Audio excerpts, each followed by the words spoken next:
કાયમ બાજ કરતા હોય હું તો હે ને આકા ભવે વાંદરાને પાણીશ પણ તમને તો નહીં જ પડ્યું. હા પણ એમાં વાંદરાનો શું વાંકે? મારી હિંગત બાદ ને જી બાજુ હોય. મમ્મી આજે તને ઇંગ્લિશ બોલતા શીખવાડું. હું are you? I am fine. ભગવાન ડબલા હું આર્યું એટલે કોણ છે તું? તમને ખબર નહીં તમારી બાયડી હું. તું રવા દે બેટા, મને માર પડે. શું વાત કરું જલપા તને, મારી નણંદ તો 2 વર્ષ પત્યું નહીં કે એનું આખું લંકર લઈને આ બાજુ આ હેડ્યા અને પાછી ઈ તો આવે પણ એના 2 ભાણિયાને લાવે અને પાછી જમાઈને લેતી આવે અને આવે ને એનો વાંધો નહીં આવે ને તો પાછી છે ને સોફામાં પડી રહે. ઘરનું કશું કામ ના કરવું હોય અને પાછી ઓર્ડર કરે, ભાભી ઓલું બનાવજે ને ભાભી તેલું બનાવજે ને, આપણે બનાવી આપીએ ચલો, પણ પાછી અંદર વાંધા કાઢે, આ તો આવું બન્યું હે ને આ તો તેવું બન્યું હે અને પોતાને તો કઈ હજીરો બનાવતા ના આવડતું હોય ને આપણને પાછી સલાહ આપે કે હાઉ હાહરાને ભેગું રહેવું જોઈએ, હાઉ હાહરાની સેવા કરવી જોઈએ.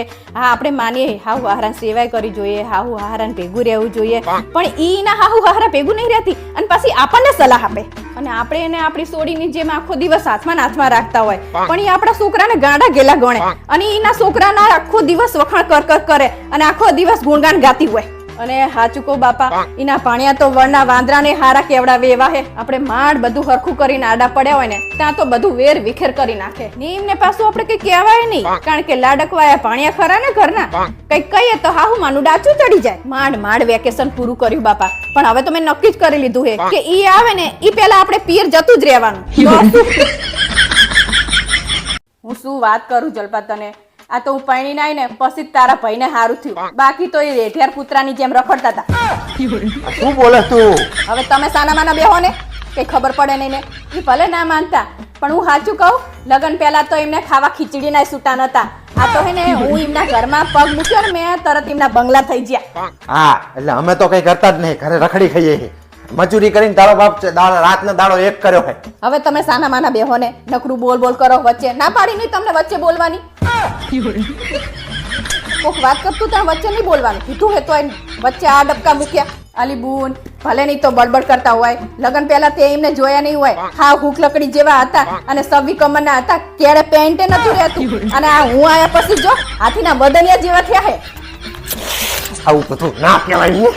તો કે જ ને તાણે એટલે અમે ભખવાડો તો ઘરે એવું તું આઈ પછી જ અમારે સારું છું હે. હાસ તો વળી.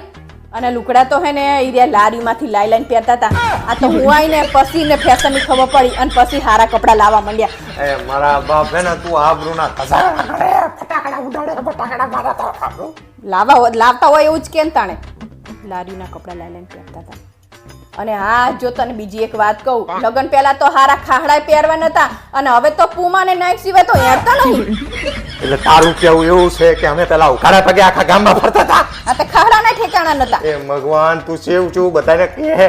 હવે મારા કલર વિશે ના બોલતી હો. કલર વિશે તો કહેવાની જ, લગન પહેલા તો કાળા ખીબા જેવા હતા, આ તો હું આવી ને એટલે ઘસી થોડા ઉજરા કર્યા. એ ભગવાન એટલે તું આવી તો જ મારું હારું થયું હે. હાસ તો જોવાય ગમે એવા નતા. એ ભગવાન આને શું કરવું? તું વાત કરી લે ને મારા બાપા, ફોન પતાય ઝડપી ને આખા ઘરનું બધું ઉકાળું કરી તું. આ તો વચ્ચે નહીં બોલવાનું તમારે. તું વાત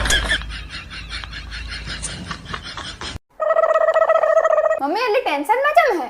તાર પપ્પાને 3 કલાકથી બજારમાં શાકભાજી લેવા મોકલ્યા, હજી પાછા નહીં આયા. બુઢીમાં ટેન્શન શું લે હે? દાળ ભાત બનાવી દે. તને ખાવાની પડી હે, તાર બાપ 3 કલાકથી ઘરે પાછો નહીં આયો, એની ચિંતા તને નહીં થતી?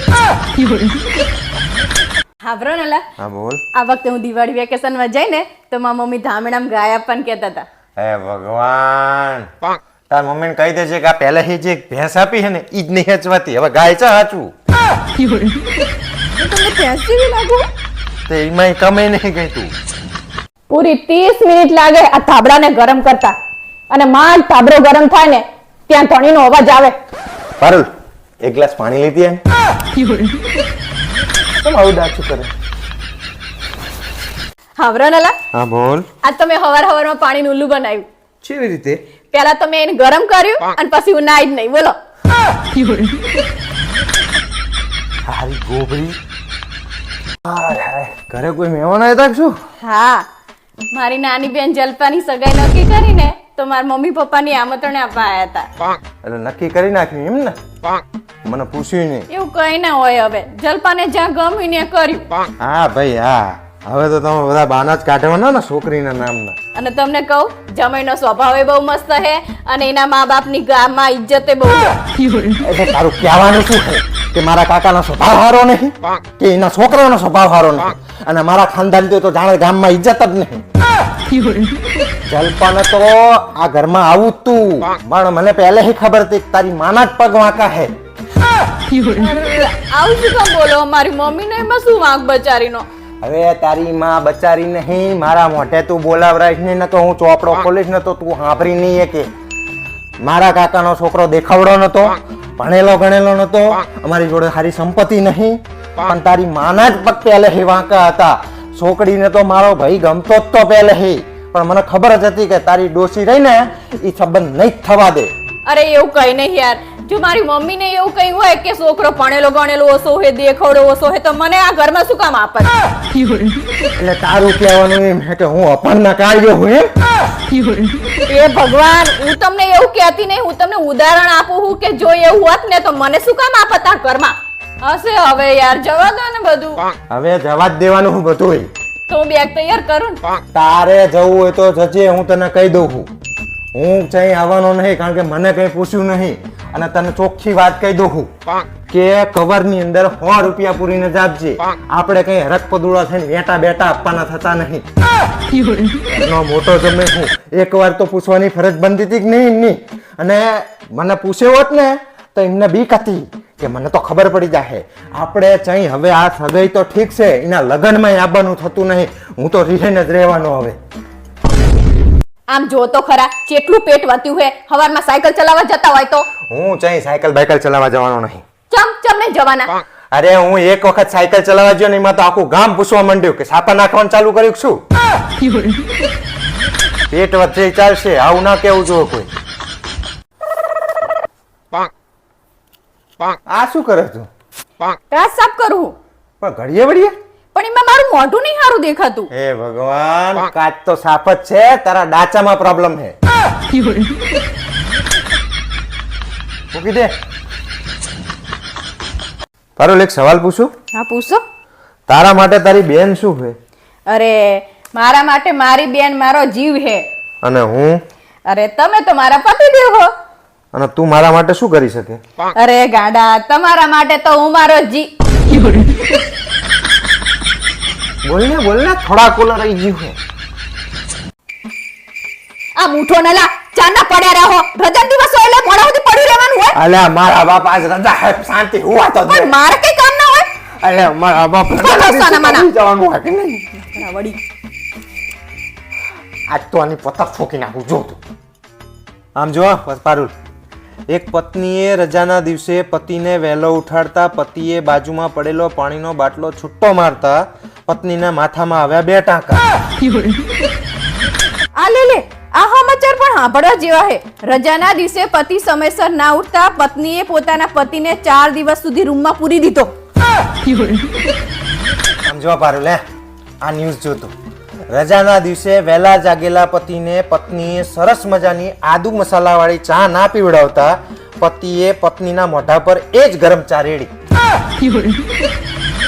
હાય આ સમાચાર તો સાંભળો. પતિએ પત્નીના હાથની બનાવેલી ચા પીતા મોઢું મચકોડ્યું તો પત્નીએ એ જ મચકોડેલા મોઢામાં ભર્યા ચાના કુચ્ચા. અરે તું આ ન્યૂઝ વાંચજો. પત્નીએ પતિને રજાના દિવસે બહારનું કોઈ કામ બતાવતા પતિએ પત્નીને ફેંકી ઘર બહાર. ઓહો, એના કરતા પણ ખતરનાક સમાચાર. પતિએ માત્ર ઘરકામ કરવાની ના પાડતા પત્નીએ માર્યો પતિને ઢોર માર. આ જો આવા સમાચાર તો તે કોઈ દિવસ વાંચ્યા જ નહીં હોય. પત્નીએ બપોરના જમવામાં ઠેકાણું ના પાડતા પતિએ પત્નીને આપ્યા છૂટાછેડા. આહાહા, આમ તો જો પતિએ છૂટાછેડા આપતા પત્નીએ પતિની સંપત્તિ પર માંડ્યો હગડાઓ.